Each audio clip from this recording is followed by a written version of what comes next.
Genèse chapitre 47, Bible de Jésus-Christ. Joseph alla avertir Pharaon et lui dit, mon père et mes frères sont arrivés du pays de Canaan avec leurs troupeaux et leurs bœufs et tout ce qui est à eux. Et voici, ils sont dans la région de Goshen. Et il prit une partie de ses frères, à savoir 5, et il les présenta à Pharaon.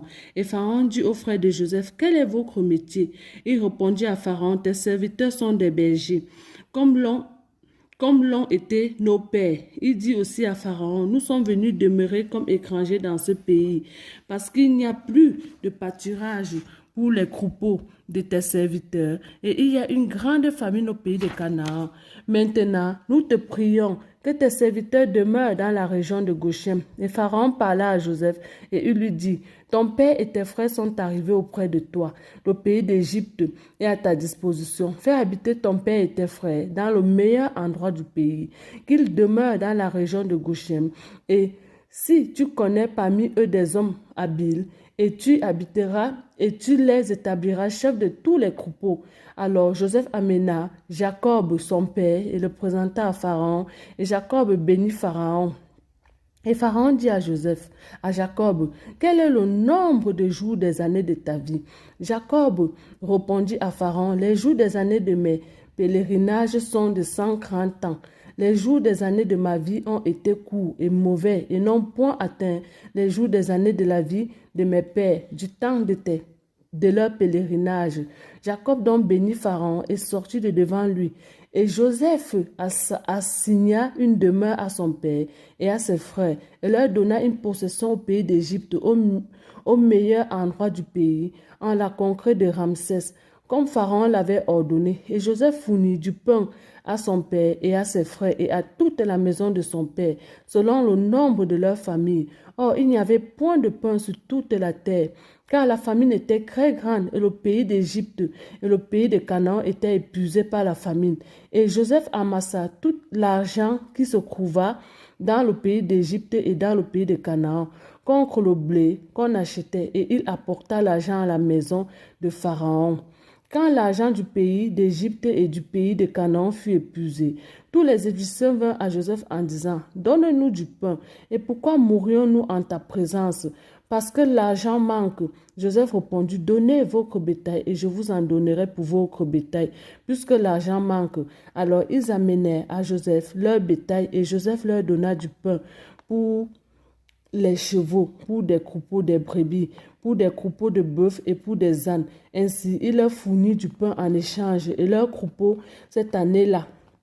Lorsque cette année fut écoulée, il vint à Joseph l'année suivante et lui dit, nous ne cacherons point à mon Seigneur que l'argent est épuisé et les troupeaux du bétail ont été amenés à mon Seigneur. Il ne nous reste plus rien devant mon Seigneur que nos corps et nos terres.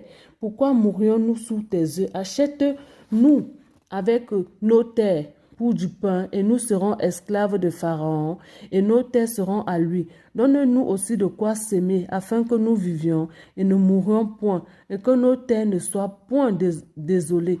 Ainsi, Joseph acheta toutes les terres de l'Égypte pour Pharaon, car les Égyptiens vendirent chacun son champ parce que la famine les pressait, et le pays devint la propriété de Pharaon.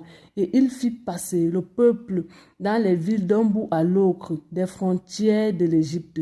Seulement, il n'acheta point de terre des prêtres, parce qu'il y avait une loi de Pharaon en faveur des prêtres qui vivaient du revenu que leur assurait Pharaon. C'est pourquoi il ne vendit point leurs terres. Et Joseph dit au peuple, voici, je vous ai acheté aujourd'hui, vous et vos terres pour Pharaon. Voilà de la sémence pour ensemencer la terre. Et quand le temps de la récolte viendra, vous donnerez la cinquième partie à Pharaon, et les 4 autres seront à vous pour ensemencer les champs et pour votre nourriture, et pour celle de ceux qui sont dans vos maisons et pour la nourriture de vos petits-enfants. Et il dit, tu nous sauve la vie, que nous trouvions grâce aux yeux de mon Seigneur et nous serons esclaves de Pharaon. Et Joseph fit de cela une loi qui a subsisté jusqu'à ce jour et d'après laquelle un cinquième du revenu des terres de l'Égypte appartient à Pharaon. Il n'y a que les terres des prêtres qui ne soient point à Pharaon. Israël habita dans le pays d'Égypte, dans la région de Goshen, et il eut des possessions. Il fut fécond et multipliait beaucoup. Joseph vécut 17 ans dans le pays d'Égypte, et les jours des années de la vie de Jacob furent de 147 ans. Et quand le jour de la mort d'Israël approcha, il appela Joseph son fils et lui dit, je te prie, si j'ai trouvé grâce à tes yeux, mets présentement ta main sous ma cuisse et jure-moi que tu useras envers moi de bonté et de fidélité, je te prie. Ne m'enterre point en Égypte. Quand je serai couché avec mes pères, tu me transporteras hors de l'Égypte et m'enterreras dans leur sépulcre. Et il répondit, je le ferai selon ta parole. Et Jacob lui dit, jure-le-moi. Et il le jura. Et Israël se présenta sous le chevet du lit. Béni soit